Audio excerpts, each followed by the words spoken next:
Le vent hurlait comme un amant délaissé, arrachant les derniers lambeaux de lumière au sommet déchiqueté de la montagne. Faustine trébucha sur une pierre traîtresse, son cri se perdant dans le vide abyssal en contrebas.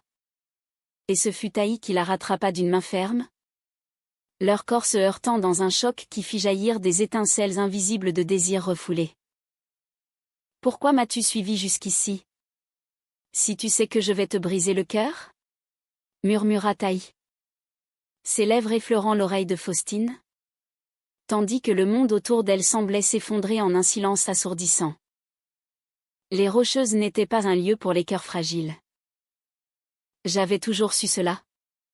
Depuis ce premier été où mon père m'avait traîné sur ces sentiers impitoyables, me répétant que la vie, comme la montagne, ne pardonnait pas les faiblesses. À 32 ans, Taï Duval, je portais encore ces leçons comme un sac à dos trop lourd, une architecte parisienne exilée à Denver pour un projet éphémère. Une lesbienne discrète qui avait appris à taire ses passions sous des couches de rationalité française. Mais ce jour-là, en juin, quand j'avais convaincu Faustine de m'accompagner pour cette randonnée de 3 jours dans le parc national de Rocky Mountain, je n'avais pas prévu que les falaises ne seraient pas les seuls dangers. Faustine Laurent, mon amie d'enfance originaire de Lyon, était l'opposé parfait de moi. À 30 ans, elle incarnait cette hétérosexualité assumée, flamboyante, avec son mari stable, ses 2 chats et son job de professeur de littérature qui la faisait briller dans les salons parisiens. Nous nous étions retrouvés à Paris l'hiver précédent, lors d'une expo sur les impressionnistes, elle, rayonnante dans une robe rouge qui soulignait ses courbes généreuses. Moi, en jean sombre et chemise ample, feignant l'indifférence. Taï, ma chérie, tu as l'air d'une montagne toi-même, inaccessible et magnifique, avait-elle dit en m'embrassant sur les 2 joues, son parfum de jasmin me submergeant comme une vague. J'avais ri, mais mon cœur avait chaviré. Depuis, nos échanges par mail étaient devenus un rituel, ses anecdotes sur ses élèves rebelles, mes croquis de bâtiments futuristes inspirés des cathédrales gothiques. Et puis, cette invitation impulsive, viens aux Rocheuses. Juste nous 2. Pour rattraper le temps perdu. Le départ avait été chaotique, comme nos vies. Nous avions loué une Jeep cabossée à l'aéroport de Denver, et Faustine avait insisté pour conduire, ses mains fines serrant le volant avec une détermination comique. Je suis hétéro. Pas invalide, avait-elle lancé en riant, alors que je protestais contre sa playlist de chansons pop françaises des années 80. La route serpentait à travers des forêts de pins centenaires, l'air chargé d'une odeur de résine et de terre humide. Nous parlions sans cesse, comme au bon vieux temps de l'école, quand elle défendait mes secrets contre les moqueries des garçons. Tu sais, Taï, ton silence sur tes amours me tue. Raconte-moi tout. Qui est la dernière en date? Ses yeux bleus pétillaient, innocents, et je déviais, évoquant plutôt les aigles qui planaient au-dessus de nous. Le premier soir, nous campâmes au lac Berre. Un miroir d'eau turquoise niché entre des parois granitiques. Le soleil se couchait en un feu d'artifice orangé. Et Faustine, pieds nus sur l'herbe, sortit une bouteille de vin rouge de son sac, un Bordeaux volé à son mari, avoua-t-elle en gloussant. Nous nous assîmes sur un rocher plat, nos épaules se frôlant par accident, et le vin coula comme un aveu. À nous, les irréductibles. Trinquat-elle, et je sentis son genou contre le mien. Une chaleur qui remonta le long de ma cuisse comme une trahison. La nuit tomba vite, étoilée et impitoyable. Dans la tente, nos sacs de couchage côte à côte, j'écoutais sa respiration régulière, imaginant le goût de sa peau, salé par la sueur de la journée. Je me tournai, le cœur battant, et murmurai dans le noir, « Faustine? Et si on n'était pas faite pour les hommes ?» Elle rit doucement. Un rire de miel et de miel amer. Oh! Taï! Tu es ma sœur d'âme. Mais moi, je suis accro à ces barbares. Le lendemain, la randonnée s'intensifia. Nous attaquâmes le sentier d'Alberta Falls, une cascade rugissante qui dévalait les pentes en un voile d'écume. Faustine haletait, ses joues rosies par l'effort, ses cheveux blonds collés à son front en mèche rebelle. Je la devançais, mes jambes musclées par des années de yoga parisien portant mon corps élancé avec aisance. À mi-chemin, elle s'arrêta, pliée en deux. « Attends-moi. Traîtresse !» cria-t-elle. Et je revins, posant une main sur son dos voûté. Sa peau, à travers le tissu fin de son t-shirt, était fiévreuse. « Tu es en feu, » dis-je. Et pour la première fois, nos regards se croisèrent sans barrière. Le sien, vulnérable. Le mien, affamé. Nous reprîmes. Mais l'air entre nous avait changé, chargé d'une électricité orageuse. Au lunch, sur un promontoire dominant la vallée, nous partageâmes des sandwichs au jambon et au fromage, vestiges de notre France natale. Faustine parla de son mariage, d'un amour qui s'effritait comme du pain sec. Marc est gentil. Mais il ne me voit plus. Pas comme toi. Taï. Toi. Tu me regardes vraiment. Ces mots étaient légers, mais ils me transpercèrent. Je hochai la tête, ravalant les miens. L'amour, c'est comme ces montagnes, beaux de loin, impitoyables de près. Elle posa sa tête sur mon épaule, un geste sororal. Et je fermai les yeux, inhalant son parfum mêlé à l'odeur de la terre. Ce soir-là, autour du feu de camp, elle confia une confidence, une aventure passagère avec une collègue, un baiser volé lors d'une soirée arrosée. C'était rien, juste de la curiosité. Mais ça m'a fait douter. Mon cœur s'emballa. Était-ce un signe? Ou une illusion née de la solitude d'Épique? La tension monta le 3e jour. Nous visâmes le sommet du Long Pic, un géant de 4345 mètres qui dominait les Rocheuses comme un roi jaloux.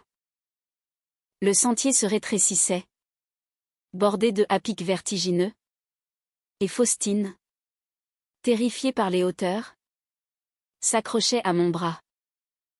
Ne me lâche pas. Taï. Promets-le. Sa voix tremblait, et je serrai sa main. Nos doigts entrelacés dans une intimité nouvelle. Plus haut, le brouillard nous enveloppa, transformant le monde en un labyrinthe spectral. Nous nous perdîmes brièvement. Et quand je la retrouvai, adossée à un rocher, les yeux clos, elle murmura, « J'ai eu peur. Peur de tout.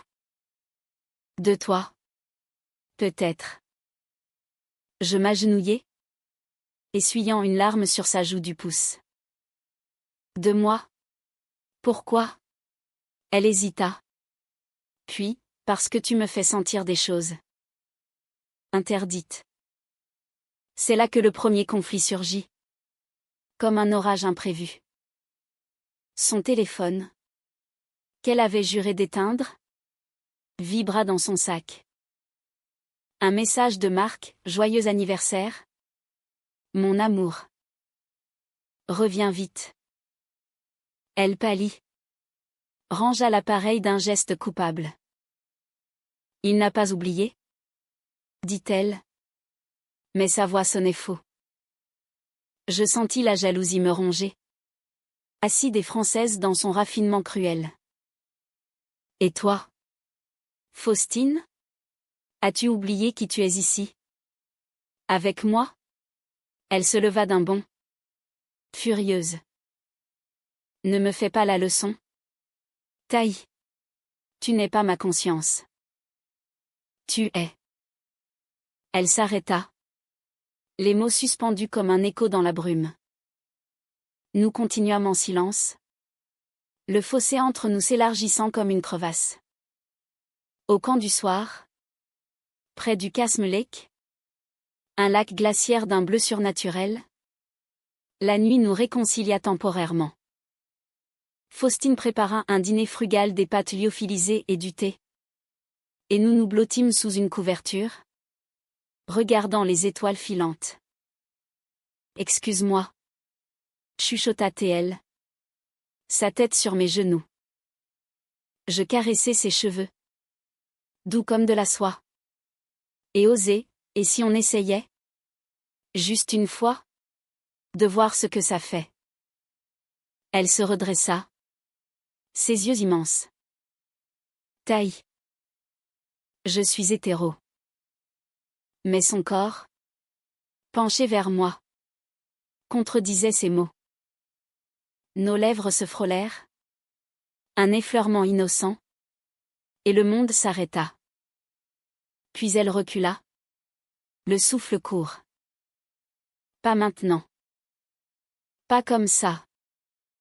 Les jours suivants brouillèrent les frontières entre amitié et désir, comme la brume qui s'accrochait au flanc des montagnes. Nous descendîmes vers Emerald Lake, un joyau vert émeraude cerné de pics enneigés, et Faustine sembla renaître.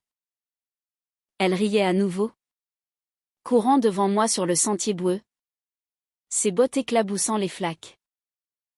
Attrape-moi si tu peux. Lesbienne parisienne, criait-elle.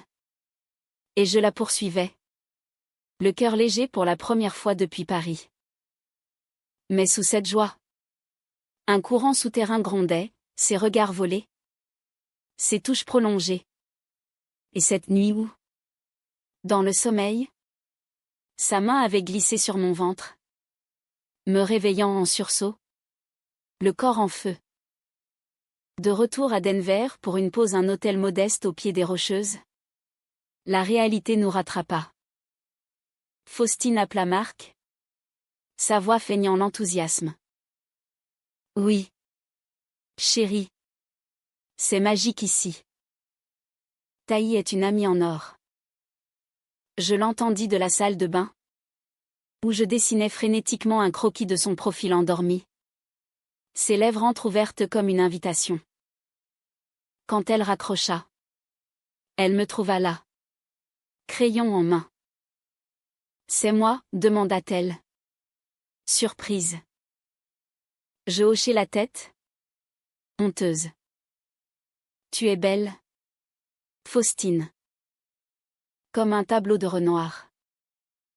Elle s'approcha, étudia le dessin, et soudain, ses doigts effleurèrent ma joue. Et toi? Taï. Tu es comme un Monet, flou de loin, mais d'une précision émouvante de près. Le baiser qui suivit fut inévitable. Un feu d'artifice lent et humide. Ses lèvres douces contre les miennes. Goût de vin et de sel. Elle s'abandonna un instant. Ses mains dans mes cheveux. Puis se détacha. Les yeux fous. Mon Dieu. Qu'est-ce qu'on fait? Je suis mariée. Hétéro. Le conflit éclata le lendemain. Lors d'une excursion vers le mont Bierstad. Un sommet plus accessible mais chargé de symboles olympiques modestes pour des cœurs en déroute. En route, Faustine avoua son tourment, hier soir. J'ai rêvé de toi. De nous. Et ce matin, j'ai pleuré en pensant à Marc. Je m'arrêtai net, la colère montant comme une marée. Alors arrête de jouer avec moi. Faustine. Je ne suis pas un caprice de randonnée. Je t'aime depuis des années. En silence. Comme un vin qui mûrit en cave. Elle blêmit. Recula contre un arbre. Tu m'aimes? Vraiment? Mais. Je ne sais pas ce que je ressens. C'est toi qui me fais douter de tout. Nous hurlâmes. Nos voix se perdant dans le vent. Des accusations volèrent, ma possessivité française. Son indécision lyonnaise. Elle partit devant. Furieuse. Et je la suivis. Le cœur en lambeaux. Au sommet. Sous un ciel qui s'assombrissait. La réconciliation fut fragile. Assise sur un bloc de granit. Nous partagions une barre énergétique. Nos genoux se touchant. Pardonne-moi, murmura-t-elle. Je suis perdue. Marc est ma sécurité. Mais toi, tu es ma tempête. Je pris sa main. La serrant fort. Les tempêtes passent. Faustine. Mais elle laisse des arcs-en-ciel. Elle sourit. Triste. Et posa sa tête contre mon épaule. Ce soir-là. Au refuge. Nous dormîmes enlacés. Chastement. Mais le désir pulsait entre nous comme un cœur partagé. La trahison vint subtilement. Comme un glissement de terrain. 2 jours plus tard. Sur le sentier du Dream Lake. Faustine reçut un appel. Pas de Marc. Mais d'une amie commune. Élise. Qui lâcha la bombe? Tu sais que Taï a toujours eu le béguin pour toi? Elle me l'a confié il y a des années. À Paris. Faustine raccrocha. Le visage fermé. Et me confronta au bord du lac. Où les truites argentées dansaient sous la surface. C'est vrai? Tu m'as aimé en secret tout ce temps? Et tu ne m'as rien dit? Sa voix était un mélange de colère et de douleur. Je niai d'abord. Puis avouai. Les larmes coulant. Oui. Parce que je respectais ton monde. Faustine. Ton hétéronormie. Tes choix. Elle éclata en sanglots. Me repoussant. Tu m'as trahi. En me laissant croire que c'était innocent. Cette amitié. Tu m'as manipulé. Le soir. Seule dans ma tente pendant qu'elle dormait à l'hôtel du parc. Je composai un mail à Élise, merci pour ta franchise. Mais tu viens de détruire ce qui comptait le plus. La nuit fut un tourment. Hantée par des souvenirs, nos rires d'enfance. Ces lettres manuscrites. Ce baiser volé. Au matin.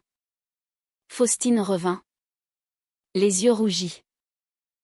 On continue la rando. Mais plus de mensonges. Nous marchâmes en silence vers le Sky Pond. Un lac suspendu comme un mirage. Et là, au milieu des parois verticales, elle craqua à nouveau. J'ai appelé Marc. Je lui ai dit que je rentrais tôt. Que j'avais besoin de temps. Mon cœur bondit. Mais sa voix était brisée, pas pour toi. Taï. Pour moi. La randonnée devint une quête expiatoire. Sur les pentes escarpées du Hallet Peak, nous affrontâmes une averse soudaine. La pluie transformant le sentier en torrent de boue.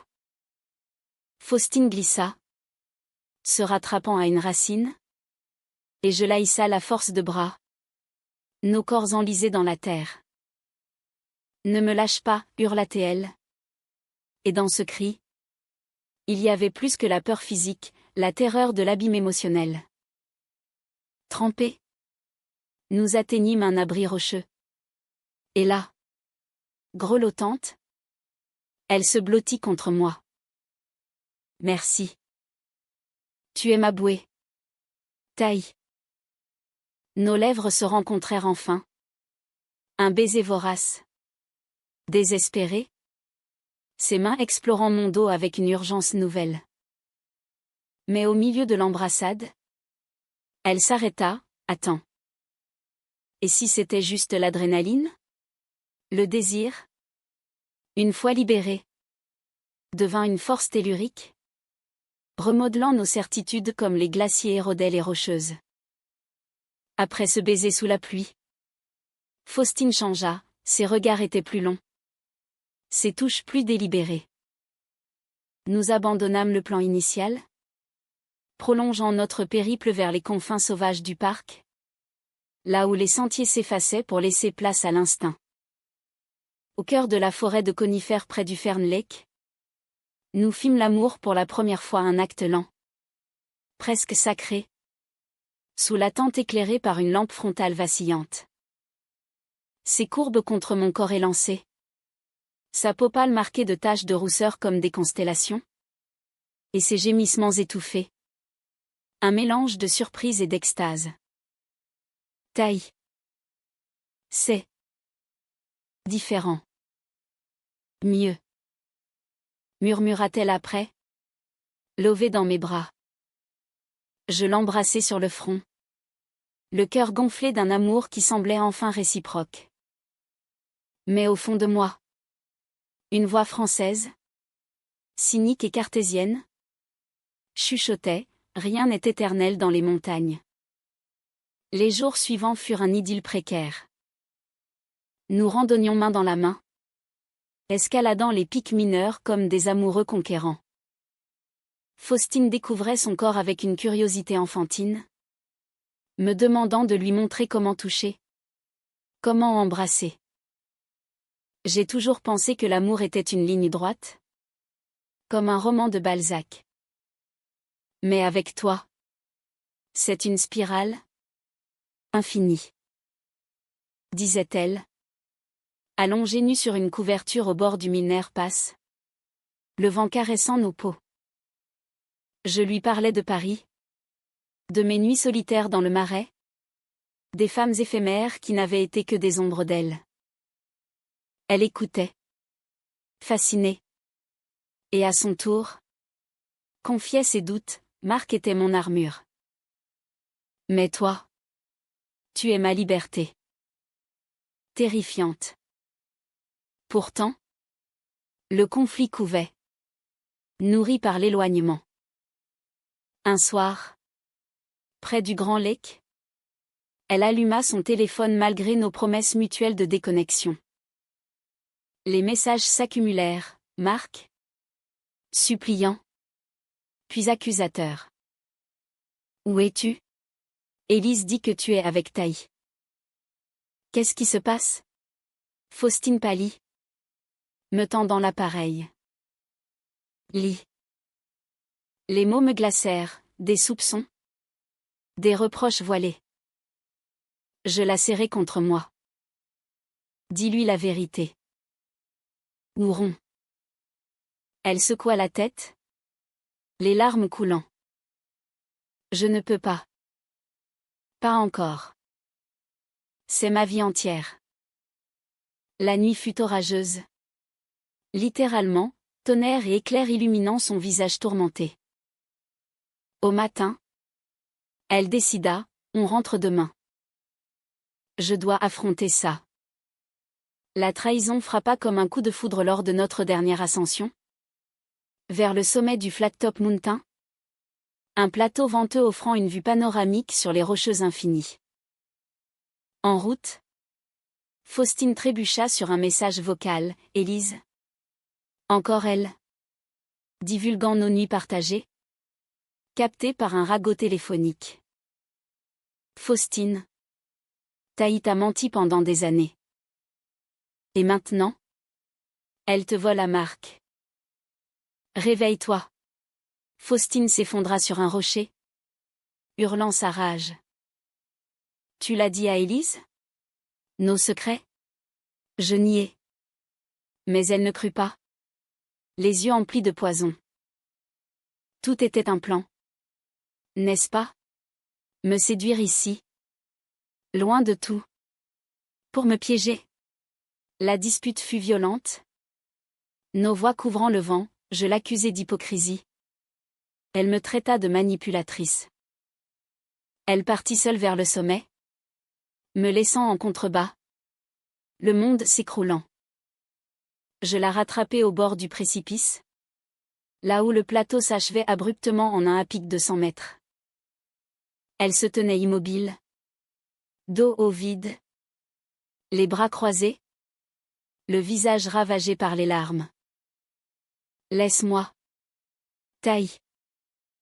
C'est fini. » Sa voix était un fil tendu, prêt à rompre.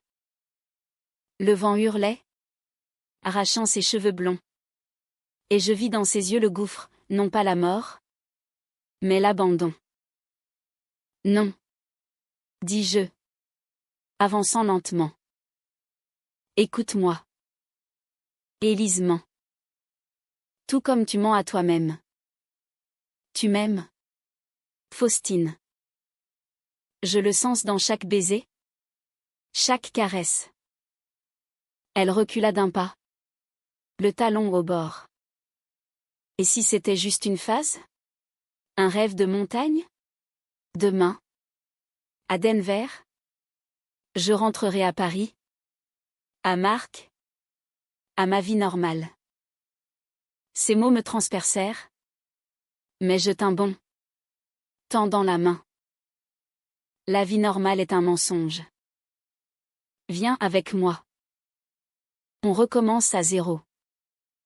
Le silence s'étira, ponctué par le cri lointain d'un aigle. Puis, dans un sanglot, elle s'effondra dans mes bras, ses ongles s'enfonçant dans mon dos. J'ai peur. Peur de tout perdre. Nous restâmes là, enlacés au bord du vide, le monde des hommes en bas, et notre précipice intérieur au-dessus. Ce fut le chaos trao, non une chute, mais une révélation. Elle murmura contre mon cou, « Je t'aime. Taille. » Mais comment? La descente fut un calvaire émotionnel. Nous parlâmes des heures, disséquant nos peurs comme des chirurgiens. Faustine avoua sa bisexualité latente, refoulée par une éducation catholique rigide. À Lyon, j'ai embrassé une fille au lycée. Et j'ai fui. Je partageais mes cicatrices, une rupture dévastatrice à Paris, une amante qui m'avait quitté pour un homme, me laissant avec une certitude de solitude. Au camp final, près du Trail Ridge Road, nous fîmes l'amour à nouveau, cette fois avec une tendresse infinie, comme pour sceller un pacte. Promets-moi qu'on affronte ça ensemble, dit-elle, ses doigts traçant des cercles sur ma peau. Je promis. Mais le doute persistait. Ombre française sur notre lune de miel montagnarde. Le retour à la civilisation fut un choc, comme plongée d'un lac glaciaire dans une piscine chlorée. À Denver, dans un café anonyme aux murs de briques, Faustine appela Marc. J'attendis dehors, fumant une cigarette vice parisien, le cœur battant au rythme des voitures qui filaient. Quand elle sortit, son visage était un masque de résolution fragile. C'est fini. Il pleure. Il hurle. Mais c'est fini. Elle s'effondra contre moi. Et nous marchâmes sans but. Main dans la main. Ignorant les regards. Ce soir-là, dans ma chambre d'hôtel, nous parlâmes jusqu'à l'aube, des divorces, des coming out, des vies à reconstruire. Je rentre à Paris, taille, pour officialiser. Mais je reviens. Pour nous. Ces mots étaient un serment, scellé par un baiser salé de larmes. Les semaines suivantes furent un tourbillon transatlantique. Faustine entama les procédures, affrontant les ragots d'Élise et le courroux de sa famille lyonnaise. Moi, je prolongeai mon projet à Denver, dessinant des plans inspirés de nos pics, des bâtiments courbes, Ouvert au vent. Nos mets devinrent des lettres d'amour, truffées de citations de Proust et de Baudelaire. Tu es ma Madeleine? Ma recherche du temps perdu? Écrivait-elle. Je répondais avec des photos de coucher de soleil rocheux, promettant, attends-moi. Nos montagnes nous attendent. Mais la trahison n'était pas morte, elle muta. 3 mois plus tard, à Paris, lors d'une visite surprise, je la trouvai changée, amaigrie, les yeux cernés. J'ai revu Marc, avoua-t-elle d'une voix brisée. Nous assises sur un banc du Luxembourg, les feuilles d'automne tourbillonnant autour de nous. Pas pour rien. Juste pour discuter. Et il m'a embrassée. J'ai cédé. Taille. Par peur. Par habitude. Le monde s'effondra. Plus violemment que n'importe quel à pic. Je me levai. Tremblante. Tu m'as trahi. Après tout. Elle pleura. Suppliante, c'était une erreur. Je t'aime. Vraiment. Le climax émotionnel survint lors d'une escapade impulsive aux Pyrénées, un écho de nos rocheuses. En sol français. Nous randonnâmes vers le pic du Midi. Un sommet pyrénéen impitoyable. Miroir de nos tourments. La montée fut silencieuse. Lourde de non-dits. Au sommet, sous un ciel d'azur impitoyable, Faustine s'agenouilla. Pardonne-moi. J'ai fui la douleur. Comme toujours. Mais ici, avec toi, je choisis. Je choisis nous. Elle sortit une bague simple, en argent gravé d'un pic montagneux, et la glissa à mon doigt. Pas un mariage. Pas encore. Mais un engagement. Contre le vide. Les larmes coulèrent. Mélange de joie et de deuil. Nous descendîmes enlacés. Le poids allégé. De retour à Paris, Faustine s'installa avec moi dans mon appartement du Marais, transformant nos vies en un roman vivant, des dîners aux chandelles, des nuits passionnées, et des voyages planifiés les Rocheuses pour notre anniversaire. La société nous jugea, Élise coupa les ponts. La famille de Faustine bouda. Mais nous apprîmes la résilience, comme les pins tordus des montagnes. 1 an plus tard, sur le même sentier d'Alberta Falls, nous revînmes. Faustine, désormais haute et fière, me serra la main. Tout a changé. N'est-ce pas? Je souris, l'embrassant sous la cascade. Oui. Et rien n'a changé. Nous sommes toujours en randonnée. Ensemble. Le vent emporta nos rires.